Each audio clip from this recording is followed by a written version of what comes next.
In today's defense, I will be talking about the analysis of personal and organizational impacts of gender imbalance in Ghanaian photojournalism. I believe that photojournalism itself has been a very good force or a striving force in today's society because back in the years, it has to do with just a magazine or a newspaper that a news production has just sat down, have their own, agenda setting or framing about a particular event, and they just give it to us. There was limited access to these magazines too. Sometimes it has to do with high class having access to the information and leaving some other people out. But in today's society, photojournalism has made it such a way that a lot of people can have access to this information in real time. So visuals are at a very easy pace for all of us to have information at any time at all. Now in gender imbalance, I'll relate that to the feminist theory, which was talked about by Bazanel 2019. Why? Because it talks about inequalities in gender.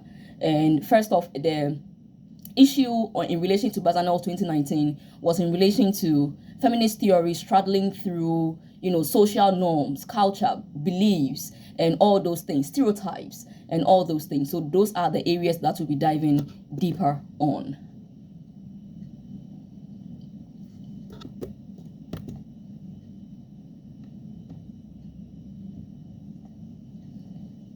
My preview for today, we'll be looking at the goal, the rationale, and guiding literature. We'll also look at the theoretical framework.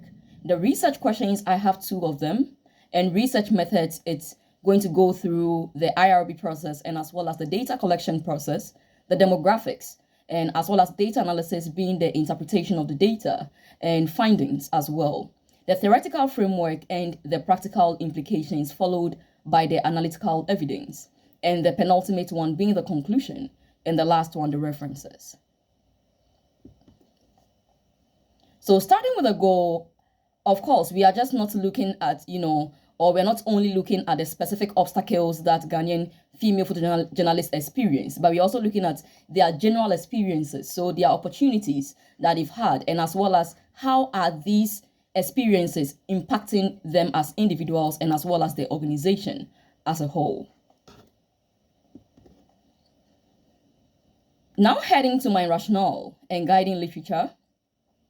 The Sullivan 2012 happens to be for the first one, the second in that order, and the third in that order. I just listed them down in order to still relate it to what has been said in the rationale. So starting with the rationale, I just want to know, why is this topic important? So we want to know why the topic is very important. And first off, Sullivan 2012, I give credit to Dr. Wailio. I picked this from one of her articles that she made known to us in class, of which I presented on. Sullivan 2012 talked about the women seen as sex toys. So she talked about how women are seen as sex toys, especially when it comes to day serving as masseuses. So societal perception has inflicted or has impacted how the medical field also see them. And they don't accept people who happen to be working in the spa, or those that they work in the training schools or the massage training schools as part of the field or as part of the domain. Why? Because they feel that these females that they serve as masseuses in the spas are there to satisfy or sexually satisfy their male clients. And that is what Sullivan 2012 talked about, and also referred to it as gender being a very sensitive topic to talk about, and also it's being very prevalent. Now in the next one, we'll talk about Mendick 2004. Mendick 2004 talked about the fact that gender imbalance occurs in a lot of areas. Yep, gender imbalance doesn't only affect or doesn't only occur at our workplace, but also in a lot of social institutions. So our workplace, our schools, even in our homes and other places as well. The penultimate one talks about Taylor 2000, which states that photojournalism depends the authenticity of news information. Very true, because here lies the case that we receive visuals in real time. As soon as something happens, just as a snap of a finger, just visit any social media platform and you just have access to the video. I will also relate this to our historical critical class, where we talked about power structures. So now a lot of voices are being heard. So it makes kind of like perspectives more multivalent. So it's not only about just one person or a news production sitting down to have access to information and bringing it to the public. But here lies the case that if there is a case or there is an event, everybody has access to the information and everyone can talk on the issue. Also, the next one talks about Hadland and Barnett 2018. And in relation to that, it talks about the fact that in the US, more than 60% of photojournalism or photojournalists are males. And yet, that research article is not part of the rationale, but it also gave me kind of like an interest, or it piqued my curiosity to read more and realize that indeed we are experiencing the same thing in Ghana. Now, in the theoretical framework, I am looking at through which lens is this topic identified. So in which lens are we defining this particular topic? So starting with Bazanel 2019, I will say for a fact that it talked about the how the feminist theory straddles through the social norms, the culture, and all that, and the stereotype as well. And Ferguson 2017 talked about the fact that it also it looks at the intersectionality. So it looked at some areas or some overlapping identities, which we'll talk about. The first one being the race. So the race, it talked about, people of color being of a disadvantage, and as well as gender. So in gender, it talked about LGBTQ, and it's also talked about females as well. It also went ahead to talk about disability. So people who are disabled are also at a disadvantage. In relation to this topic, I am only talking about the females. I am not talking about LGBTQ, since that happens to be in conflict with our section 104 clause 1b in relation to the Ghana's Act. So it happens to be an offense to talk about things in relation to LGBTQ, and they come in openly to say that they identify as a different gender. Now looking at the next one, it talks about the social and cultural context. I want to know in which context are we defining this? So of course, since we are talking about workplace relationship or things in relation to the workplace or social institutions, we can say for a fact that it's seen in the social context in relation to organizational communication, which I learned from Dr. Kira. And the next one happens to be the cultural context. So the cultural context, where we are looking at the social norms, we are also looking at what we believe in, or the culture, the way of life and all that in the Ghanaian context. And that was what LISFA 2020 talked about.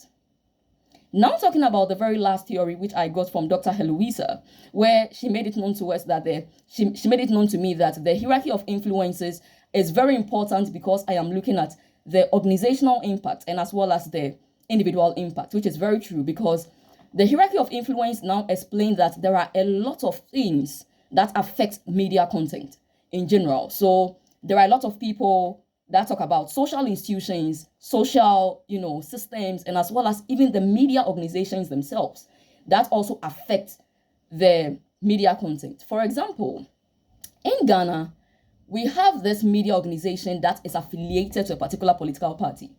That simply means that anything that they are going to release is going to be in favor of that political party. The next ones, or the macro to micro levels that we talked about, now leading to the micro level, it talked about the routine practices of the individuals that will be taking shots of, any event, or even the news production team themselves, as well as the individuals that they work in the news production. They also happen to have an effect in the media content, especially when it comes to the mental disposition of this particular individual, the personality of this particular individual, the attitude, the values that they believe in, or whatever they hold in high esteem can affect the media content. And this was what I got from Shoemaker and Rees 2016.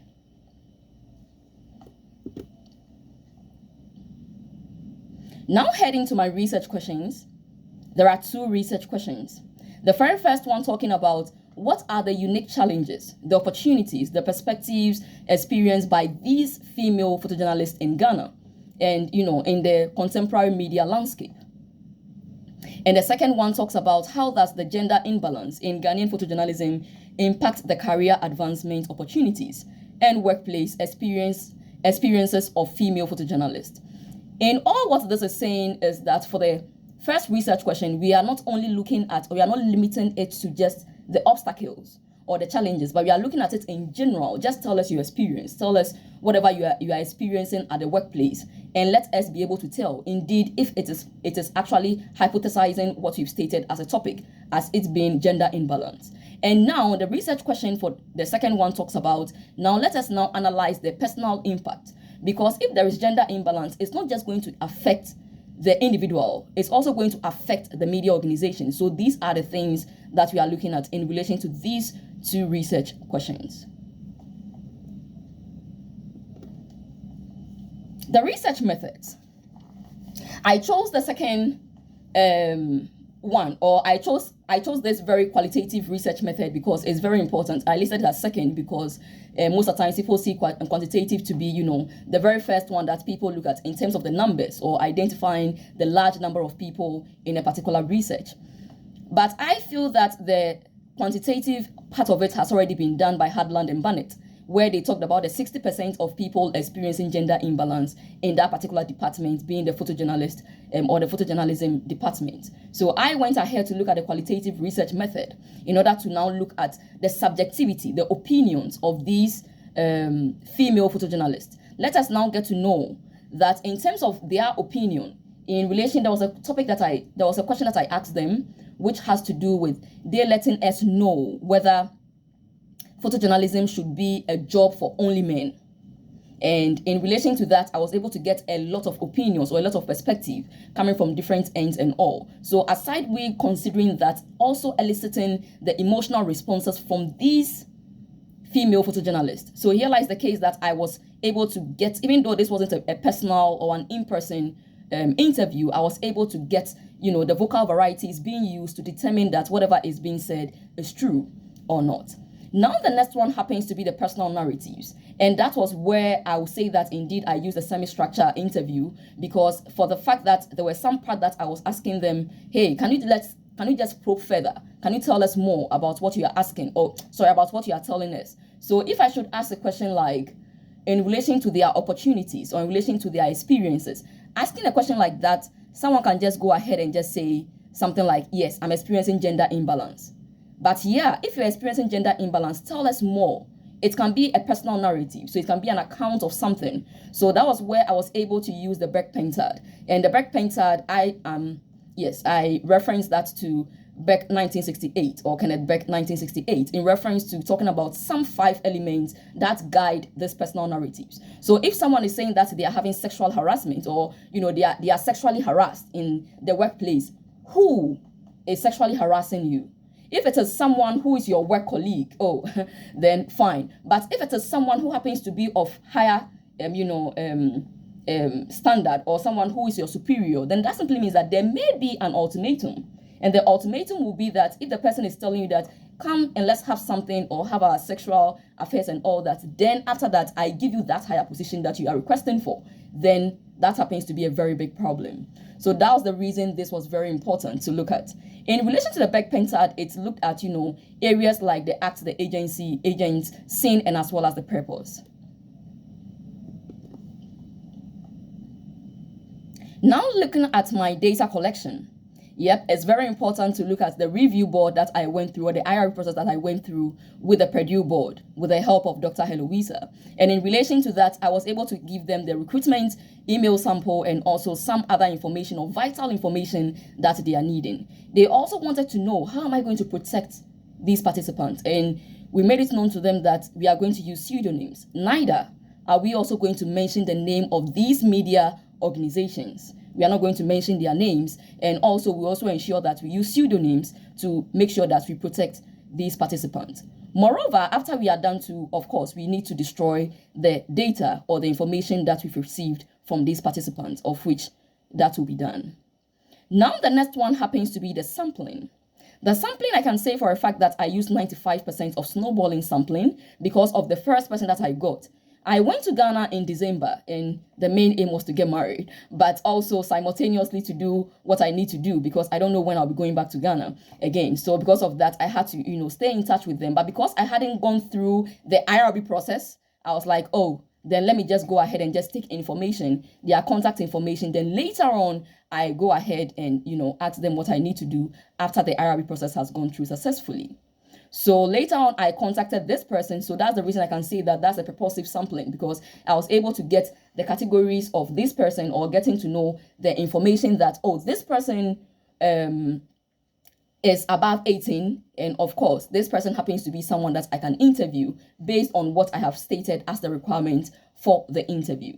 And through this person, I was able to get access or be able to stay in touch with other people in order to get this interview done. I will talk about the process in terms of some being recorded, some other not being recorded, and others to where I use Google Forms. But the next one also talks about the 12 one-on-one semi-structured interviews, which I talked about. The semi-structured interviews being the combination of a structured interview and as well as a non-structured interview. So I was able to combine both.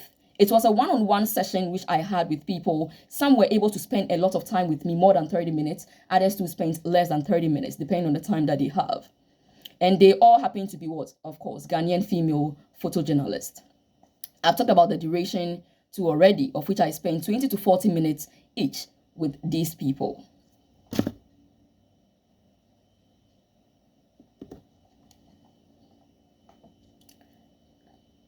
Now with my demographics, I have gender, 12 females, and the age range, that was a question I didn't ask, but from, conversations you are able to tell. So that was the reason I just left it in that wide range. And as well as the range of years worked, 1 to 12 years, because I have someone who worked for more than 10 years. And also journalist type, I have 5 media staff and as well as 7 freelancers, of which 70% of the freelancers have actually worked as staff before. So they were media staff, of course, it wasn't really working well for them, and they are this type of like no-nonsense people, so they left to just start their own thing.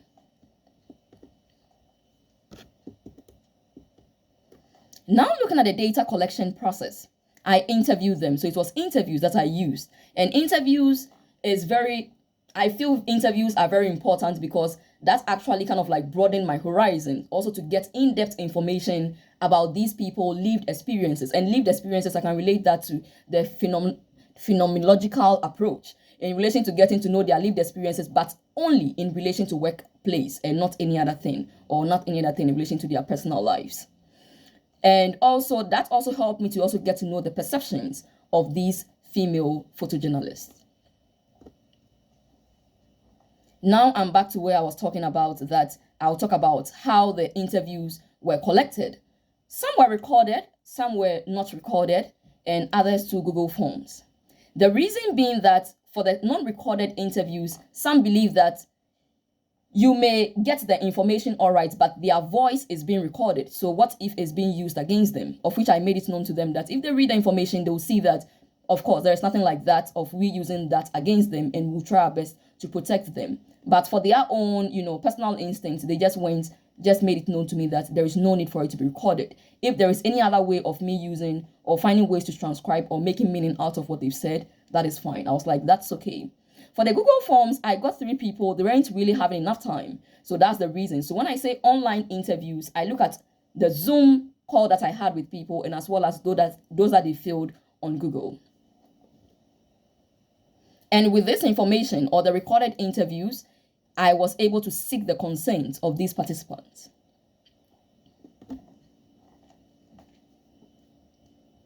The data analysis.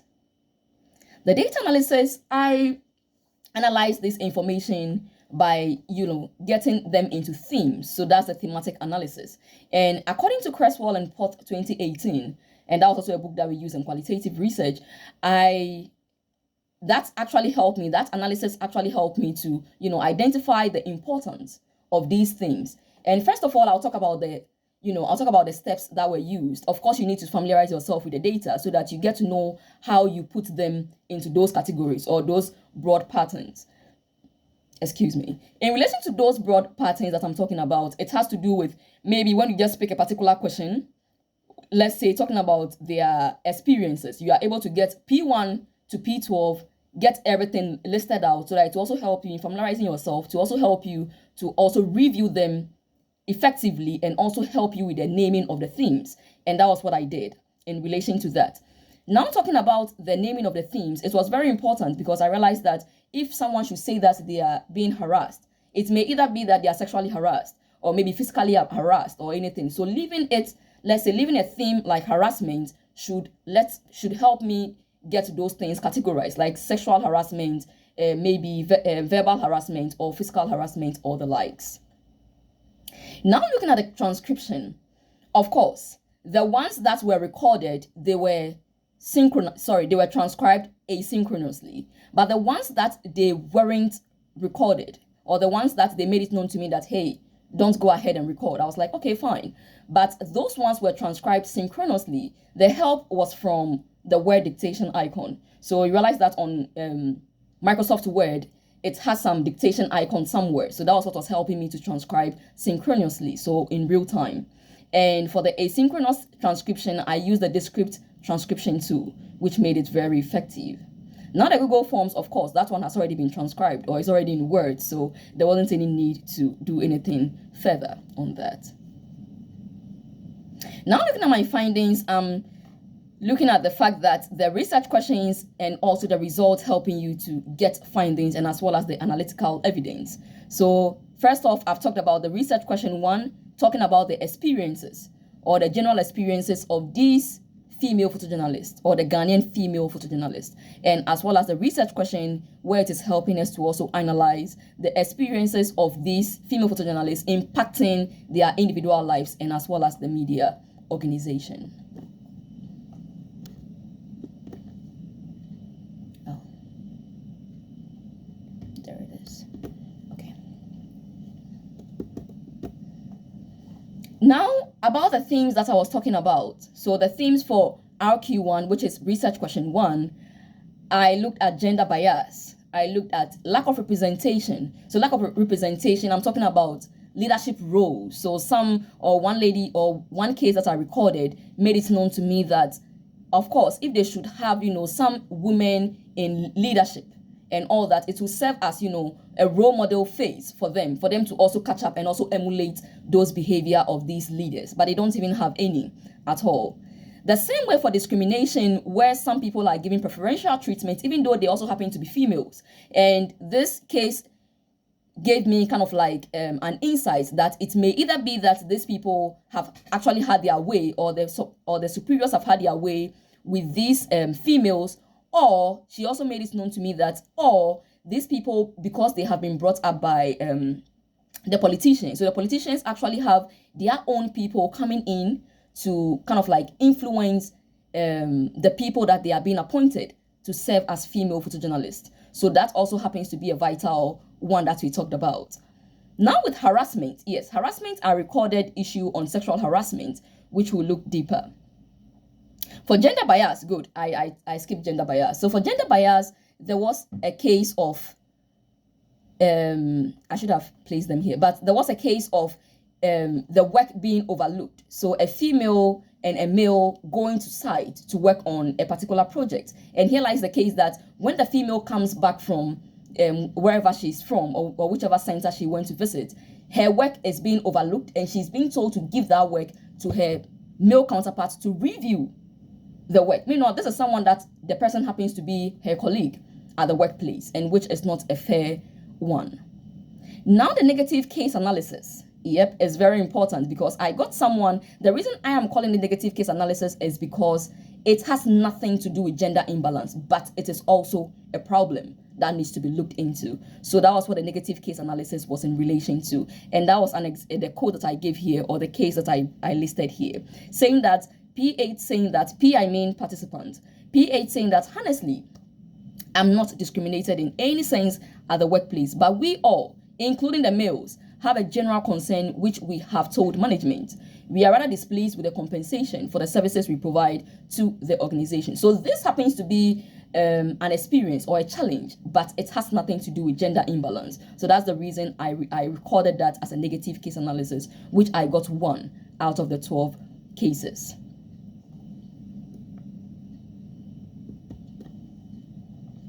Now I want to dive deeper into that and also still relate the themes for RQ1 to this very one. You realize that the gender bias, so the gender bias I talked about, that's not the only case that I recorded under gender bias, but the gender bias I talked about the fact that a female's work and a male's work, here lies the case that the female's work is overlooked, or the female's work is kind of like they undermine the female's capability. The lack of representation, I also talked about the fact that there are no leaders, or there are no female leaders in the industry, or a lot of female leaders in the industry. And I relate both gender bias and the lack of representation to this very slide in relation to the fact that it has to do with occupational gender segregation. And also they are using the glass ceiling effect. And that was another recording that I gave, or another recorded case that I gave, which stated here that we are told and reminded of how vulnerable and weak we are. And some lazy female photojournalists have accepted the fact that the superiors are not undermining their capability. So that is where I feel that there is a glass ceiling effect, in a sense that now they have made it look like they are really helping the females, but at the long run, it's going to affect the females negatively because they are not going to advance in their careers. And that is what the glass ceiling effect is being explained as. According to Coulter et al. 2001, we stated that the glass ceiling effect are some hidden barriers that kind of like impact the career advancement of these females. And that is how they've made it look like that they are protecting the females in the industry. So now it went ahead to say that, but they are rather concerned of the female photojournalist well-being. Therefore, major contracts are not handed by the female photojournalist. I work for XXX Media. I just stated that so that I protect the media organization for a long time. I have been awarded as a punctual staff and not a diligent staff in my field. Why would she be awarded a diligent staff? She can't be awarded a diligent staff because she doesn't even get the opportunity to do all the major contracts. She just do, just the minor ones. And the other one also went ahead to say that I don't have a choice due to the economic, condition in Ghana, and as well as the harsh financial statement. I was a protege for almost 3 years, but she can actually count the number of fieldwork experiences that she has gotten or she has engaged herself in. And I now went ahead to talk about Coulter et al. 2001, saying that females' disadvantages are really stronger or are really considered at the top level management because of how they want to really destroy the career advancement of these females. Unlike or not talk of the middle level management. So the top level management are the ones that they do that a lot to ensure that there are some hidden barriers which is going to do what impact or prevent these females from moving forward.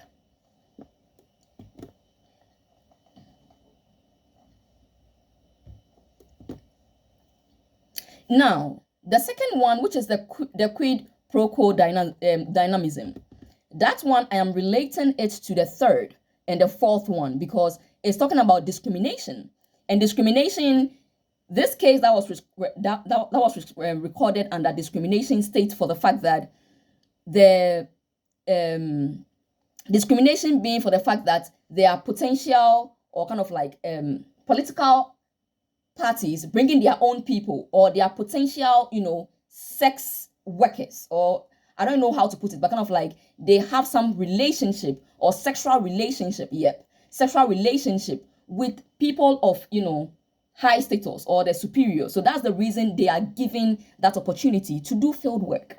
So here lies the case that we have the same females. You can identify yourself as a female, the other person identify themselves as a female, but here lies the case that this person is given the opportunity to work in major fields, but you are not given the opportunity to work in major fields. And she talked about the fact that aside the fact that politicians bring their own people to work in that field, some of them she thinks they have slept or they've had their way out with these superiors in order to get in order to gain favor. Now the harassment, we talked about the sexual harassment being one of the cases too that I recorded. And that's the reason I am relating that to the quid pro quo dynamism. I've taken my time. The quid pro quo dynamism, because it talks about the Latin word or the quid pro quo Latin word being something for something. So that simply means that there is an ultimatum. You need to sleep with me for you to get this and all that.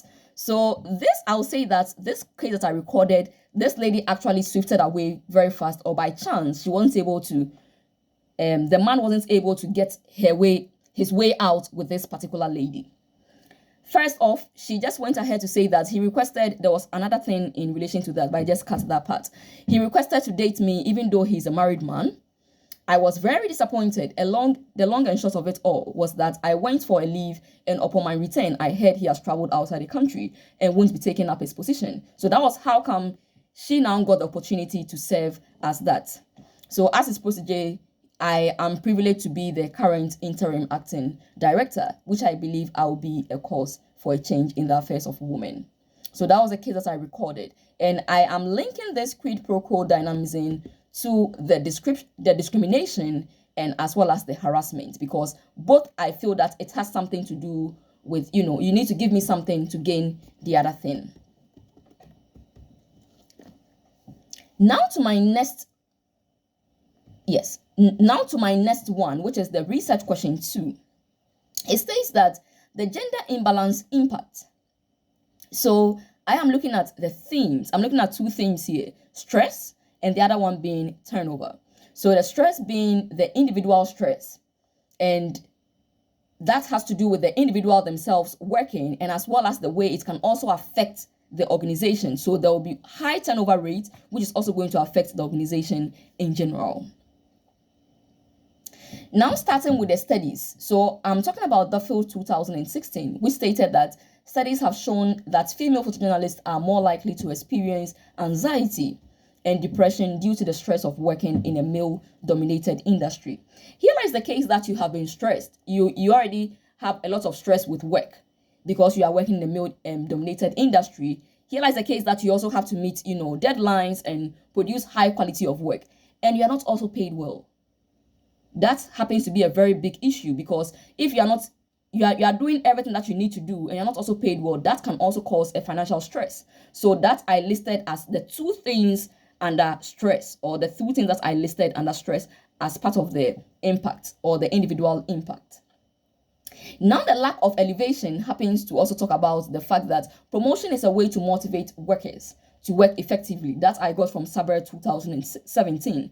And in relation to this, the people are not given, or women are not given the opportunity to serve as leaders. There are things that they are impacting, they're moving forward, or things that they are preventing them from moving forward to get to wherever they need to get to. So that also becomes an issue. Now, the next one happens to be the non-appreciation of work, where I talked about the work being overlooked. I think I have some other examples here. That was the example that I was looking for P2. So I'll read that one too out. Now, the turnover rate. I talked about 70% of the freelancers being staff, or they were once staff, and now they have decided to just, serve as individual contract workers. Now, in relation to this, unsettled job satisfaction and turnover rate. So in relation to this, here lies the case that the work that you are doing is being overlooked. You do things and, it's not being appreciated, or one way or the other, there is more pressure in what you do. That simply means that there is unsettled job satisfaction, and the turnover rate is also there.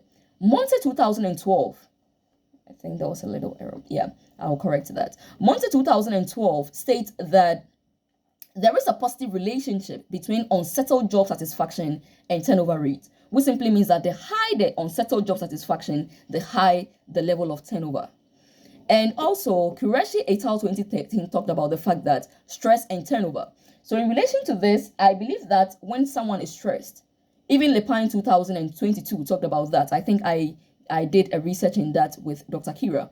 And in relation to that, there are a lot of 2 things, or 2 major things that can either impact your stress. It may either challenge you to do more, or it may hinder you in moving forward. And that is what Qureshi was talking about, that when you are filled with stress, you are filled with depression and all that, it can also affect the turnover in the organization. So the higher the stress, the higher the turnover rate. So as with recruitment costs. So when people are leaving the organization, that simply means that the turnover, of course, turnover means people leaving the organization. So that simply means that the organization now needs to recruit people.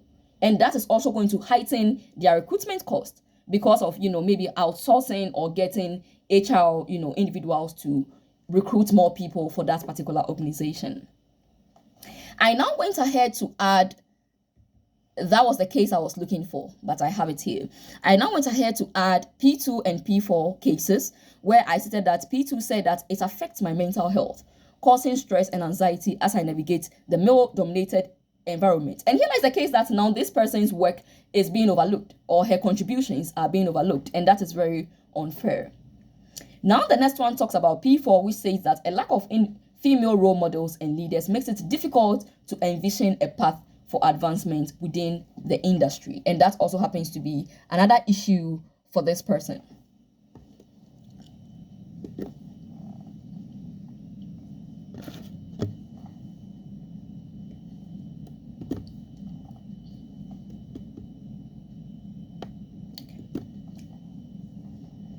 I'll now go ahead and look at the analytical evidence. So the analytical evidence, I feel, it's kind of like more answers to the interview questions, because since we place them in themes, we also want to dive deeper into each one of them. So the high number of challenges happen to be a question that we asked, and in relation to that, we're able to record cases like sexual harassment, political appointment influence. Good. So that's what I was talking about, that the political appointment influence, where politicians bring their own people, and their reason is because they want to bring their own people so that it's whatever they do or whatever shots or events that they attend or whatever things that they do should be in favor of these politicians, or should be in affiliation with that political party, or still be in favor of whatever they do. And the pay gap also being a particular issue, and the person talked about it in relation to males being paid higher than females, which is also unfair. The lack of leader role models, so they're not having a lot of role models who happen to be females, and in order for them to emulate that demeanor. The role segregation, like soccer. So there was a case, or a typical case, which talks about the fact that in Ghana, our major sporting activity is soccer. So when it's happened that way, most of the pitch fields and all that, they don't expect, or they don't want to give this particular contract to female photojournalists. They mostly give it to male photojournalists because they feel that they are the ones to work hand in hand with, the commentator or whoever will be giving the comments. Now the other one talks about the undermined quality work.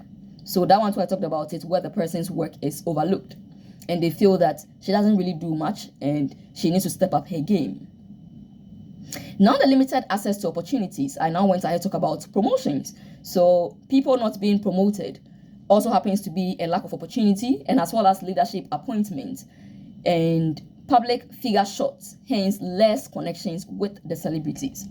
So most of the times, aside, I don't know if I talked about the types or several areas of photojournalism in general, but there are a lot of areas. So like sports photojournalism, we also have people that they do entertainment, we also have those that they do fashion and the likes. So when it comes to entertainment, that simply means that we have those people or the celebrities that they come to, the media organizations to take, during their comment sections or during the time that they are having interviews with the media organizations, and they don't allow the females to be there. So most of the times you see the males rather having the connections with this, public figures or those celebrities. This confirming perspective. So this question is in relation to the question that I asked. Do you think that the female photojournalist or the journalism job should only be for men? And they made it known to me that they think it shouldn't be so. So there were 95% of these people who just said that no, they disagree with the fact that it should be a job for only men. And strategy to eliminate such perception. So someone also gave the strategy to eliminate such perception, and that is the 5% I'm talking about. Now the penultimate one talks about the negative impact on the victims were outlined. So that is where I now went ahead to talk about in my previous slide. I talked about the psychological effect where the person is stressed up, and as well as workplace relationship where it's going to cause a stir in the relationship, because here is the case that someone is treated nicely, I'm not treated nicely, or where I feel that I also deserve better, I'm not given that opportunity. And as well as high turnover, so a lot of people leaving the organization. And that is also going to now affect the media organization, because if there is high turnover rate, they are going to be outnumbered.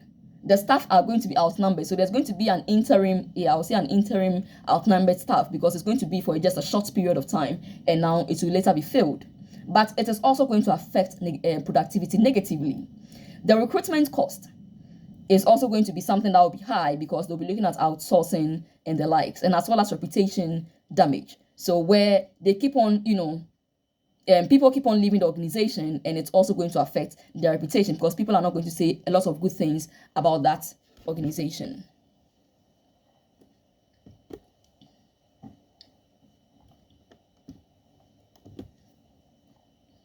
Now looking at my theoretical implication, I talked about the feminist theory, which was talked about by Ferguson 2017. And in relation to that, I believe that there should be a maintenance of this feminist theory. The reason being that it's, straddled through, or it talks about the intersectionality, which of course females are part.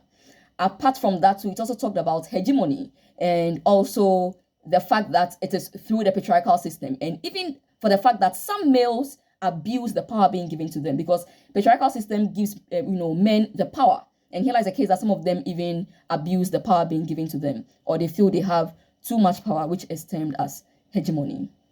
Now, the penultimate one, I am talking about the expansion of the hierarchy of influence framework theory, which was talked about by Rees and Shoemaker 2016. I felt that with the macro and micro level, there should be an addition or something added to the micro level, which happens to be what I would term as the perceived gender symbolism, or the perceived symbolization based on gender. The reason being that sometimes the way you perceive people will let them act that same way. That is what this is about, or this thing is about. So I feel that aside the micro level where they talked about the individual, they talked about the routine practices, I also feel that this should be part, because I gave an example there, but let me just go ahead and still define the perceived symbolization based on gender, where I said that this means how the individual thinks people perceive them. So how individual thinks people perceive them symbolizes the amount of effort that is put into their work. So for example, if female photojournalists are seen to be weak, with that thought in mind, they may decide to cut short the number of locations that they need to visit for a better narration of a particular event. So here lies the case that they need to visit several areas or several, locations to help in a particular narration of a story. They'll feel that since I am weak, then let me just go, or people perceive me to be weak, then let me just go and do, let's say, 3 out of 10 of the locations and just give that out to the public, or give that media content out to the public. And that is hence negatively affecting the media content. So that was what I said over there. I gave another example because this is actually a case that was recorded, which states that another example is the undermined work quality, which states that the female photojournalist will just accept who she is seen to be, and she will stop impressing her director, since after all, whatever she does, she is not even being accepted. So that same discouraging comment is still going to come from the director. So after all, I'll just do it any way I want. So that simply means that work is going to be done lackadaisically and also haphazardly.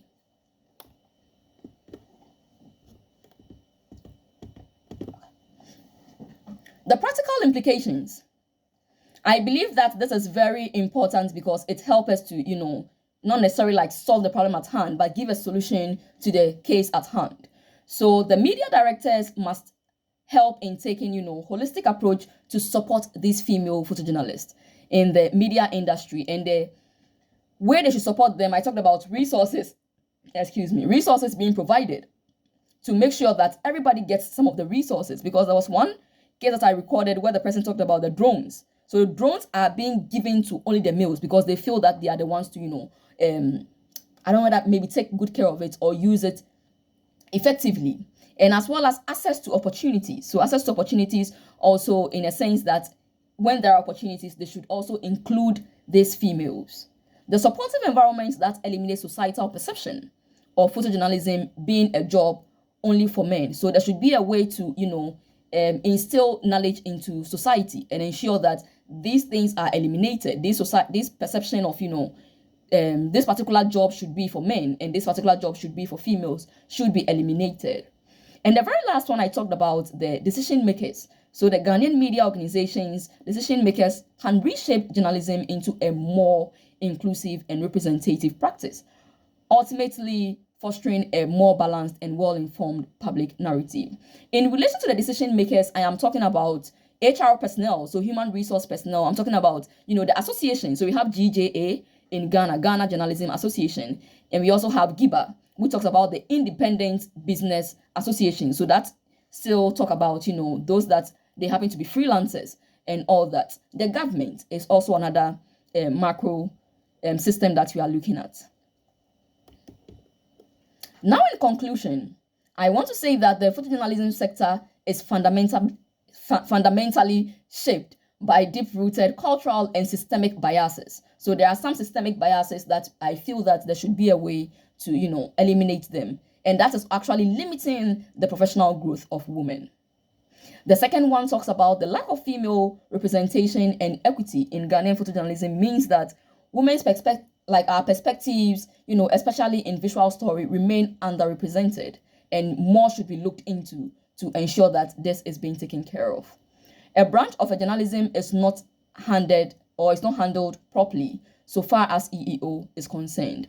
So far as EEO is concerned, I believe that these are things that should be looked into. Most of the times when we look at EEO, we only base on the organizations in general. So we say that, oh, there is fair treatment so far as we have like 50% of women in there, 50% of men in there. But we also have to look at it on departmental basis. So look at it in different divisions and in the workplace. Now the next one talks about the ramifications that may occur beyond the newsroom. And I am looking at women in leadership will be encouraged. So that simply means that these are the consequences that will occur after we've solved this issue. Women in leadership will be really encouraged. And as well as it's going to help in reshaping male-dominated industries to a place that, females will be included more. And there will be representative practice. Now I bring my presentation to a slide. A presentation to a slide. Now I bring my presentation to an end. And I talked about the goal, I talked about the rationale, guiding literature, theoretical framework, research questions, research methods, the data collection process, demographics, findings and data analysis, the analytical evidence, conclusion, theoretical and practical implications, and as well as the references. And here are my references. Happy Veterans Day, and thank you for listening. Please, do you have any question? Thank you, Benedicta. That was a very detailed presentation.